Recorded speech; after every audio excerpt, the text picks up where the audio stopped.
அம்மா உன் வார்த்தை வேதம் என்றெண்ணும் மகனும் நான் தானம்மா.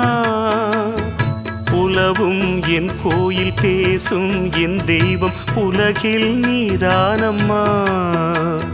தாயே உன் கண்ணில் துளி நீர் கண்டாலும் இதயம் தாங்காதம்மா. ஏதோ உன் நெஞ்சில் துயரம் என்றாலும் விழிகள் தூங்காதம்மா. வண்ணமுகம் வாடி நிற்க பார்த்ததில்லை நானும் என்னாலும்.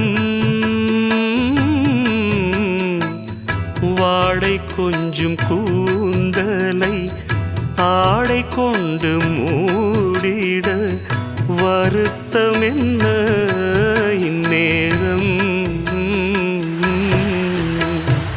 சொல்லி சொல்லி வந்ததில்